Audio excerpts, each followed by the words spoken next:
ఆ తర్వాత మళ్ళీ బదరీ నుంచి పుష్కర క్షేత్రానికి వెళ్ళింది. ఇప్పుడు రాజస్థాన్లో అజ్మీర్ అంటున్నామే, అక్కడ పుష్కరము అని ఒక క్షేత్రం ఉన్నది. చాలా గొప్ప క్షేత్రం అది. అజ అంటే బ్రహ్మ, మిరము అంటే బ్రహ్మ పుట్టిన లేక యజ్ఞం చేసిన స్థలం. అజ్మీర్ అంటే నిజానికి బ్రహ్మగారు తపస్సు చేసిన లేక యజ్ఞము చేసిన స్థలం. అది అజమీరం అంటే. అది క్రమంగా మన నోట్లో పడి అజ్మీర్ అయిపోయింది. శంక అనేది శంక అట్లా శ్రీరాముడు శివుడు ఇక విని విని విని చెవులు చిల్లులు పడిపోతున్నాయి అనుకోండి. అలా మన నోట్లో పడితే ఏ శబ్దమైనా మారిపోతుంది కొంతకాలానికి. అజమిరము అది సంస్కృతంలో అజమిరహ. ఆ క్షేత్రానికి 12 కిలోమీటర్ల దూరంలో, ఈ బ్రహ్మగారు యజ్ఞం చేసిన స్థలానికి 12 కిలోమీటర్ల దూరంలో పుష్కరము అని ఒక దివ్యక్షేత్రం ఉన్నది. అక్కడే బ్రహ్మగారు గాయత్రీ సహితముగా యజ్ఞం చేశాడు. అద్భుతమైన యజ్ఞం చేశాడు. బ్రహ్మ చేతిలో ఉన్న తామర పువ్వు నేల మీద పడి ఒక సరస్సు ఏర్పడింది. పుష్కరము అంటే తామర పువ్వు. పుష్కరము వల్ల ఏర్పడింది కనుక ఆ సరస్సునకు పుష్కర తీర్థము అని పేరు వచ్చింది. అక్కడ మాత్రమే బ్రహ్మగారికి అరుదైన గుడి ఉంటుంది. ఓ పక్కన గాయత్రి, ఓ పక్కన సావిత్రి, సరస్వతి అందరూ అక్కడే ఉంటారు. చాలా అద్భుత క్షేత్రం అది. జీవితంలో ఒక్కసారైనా పుష్కర క్షేత్రం చూడాలి. చూస్తే వాడికి దౌర్భాగ్యపు రాత ఉంటే తొలగిపోతుంది.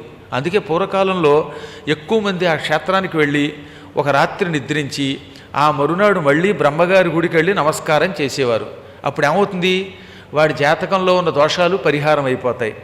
ఒకటి జాతకం ప్రకారం ఇంక జీవితంలో పెళ్లి యోగం లేదనుకోండి, వాడికి జాతకంలో అందరూ చూసామని చెప్పారు, నీ జాతక చక్రం ప్రకారం నీ జీవితంలో నీకు పెళ్లి యోగం లేదు అన్నారు అనుకుందాం.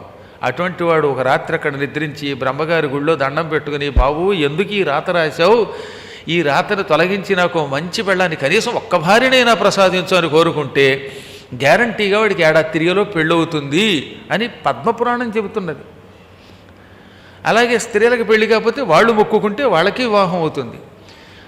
ఈ పెళ్ళిళ్ళే కాదు, ఇంకా రకరకాలైన కోరికలు అక్కడున్న క్షేత్రం తీరుస్తుంది. కాకపోతే ఒక్క రాత్రి నిద్రించాక మళ్ళీ మరునాడు ఉదయం స్వామివారి దర్శనం చేసుకోవాలి. ఒక్కొక్కడు ఏ రంగంలో అడుగుపెట్టినా వాడి బతుకు అధోగతే. ఉద్యోగం చేస్తే ఉద్యోగంలో నిలకడ ఉండదు, వ్యాపారం చేస్తే వ్యాపారంలో దివాళా ఎత్తుతాడు. వాడు ఎక్కడ పాదం పెడితే అక్కడ అంతా సర్వనాశనమే అనుకుందాం.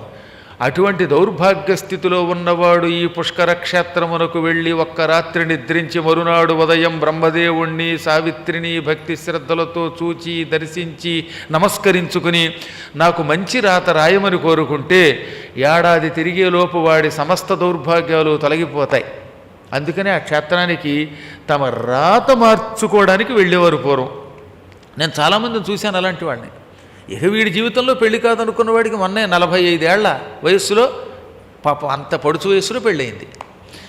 ఆ 45 ఏళ్ళ ఆయనకి, ఆ పొడుచు ఆయనకి 43 ఏళ్ల పొడుచు స్త్రీ కూడా దొరికింది. ఈ ఇద్దరు గడుసు వాళ్ళే పెళ్లి చేసుకుని చక్క బైక్ మీద టింగు రంగాన్ని ఉప్పల్ రోడ్లో రింగు రోడ్లో వెడుతూ ఉంటే ఆ దృశ్యం చూడడానికి 2 కళ్ళు సరిపోలేదు నాకు. చాలా ఆనందం కలిగింది. అంటే నేను ఏదో హాస్యానికి చెప్తున్నాను కాదు, ఆ వయసులో వాడికి కూడా పెళ్ళయింది. అలాగని మళ్ళీ ఇప్పుడు 80 ఏళ్ళు వచ్చిన వాడు మొక్కుకోండి. దానికి కూడా ఒక నియమం చెప్పారు. ఈ పెళ్ళిళ్ళకి కోరికలు కోరుకునేవాళ్ళు 50 ఏళ్ల లోపు మాత్రమే అక్కడికి వెళ్ళాలట. ఆఫ్టర్ 50 ఇయర్స్ బ్రహ్మగారు ఏమన్నాడు, కలియుగంలో నేను కొత్త రాత రాయను, 50 ఏళ్ళు దాటాక నాకు మొక్కుకుని ఏమండోయ్ నాకు పెళ్ళి అంటే ఇక నేను వాళ్ళని పట్టించుకోను, అటువంటి వాళ్ళకి ఇంకేదైనా కోరికుంటే తీరుస్తానన్నాడు ఆయన.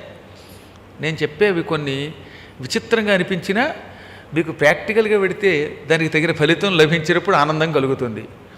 50 ఏళ్ళు దాటాక మీలో ఎవరికైనా మా పిల్లలు సక్రమంగా చూడరు, మేము వృద్ధాశ్రమాలకు వెళ్ళిపోవలసిన కర్మయోగం ఉన్నది అని భయపడితే అటువంటి వాళ్ళు ఒక్క రాత్రి నిద్రించి మరునాడు బ్రహ్మకి నమస్కారం చేసి మేము ఈ ఓల్డ్ ఏజ్ హోముల్లో ఉండలేం, హాయిగా పిల్లల దగ్గర గోల్డ్ ఏజ్ హోములోనే ఉంటాం, లేక మాకు మేమే సుఖంగా బతికే అవకాశం ఇయ్యని ప్రార్థిస్తే గ్యారంటీ అలా జరుగుతుంది. అంత గొప్ప క్షేత్రం ఇది పుష్కర క్షేత్రం అన్నమాట. అందులో జీవితంలో ఒకసారి అయినా పుష్కర క్షేత్రానికి వెళ్ళాలి. అక్కడికి వెళ్ళి మృత్యుదేవత అక్కడ కొంతకాలం తపస్సు చేసింది.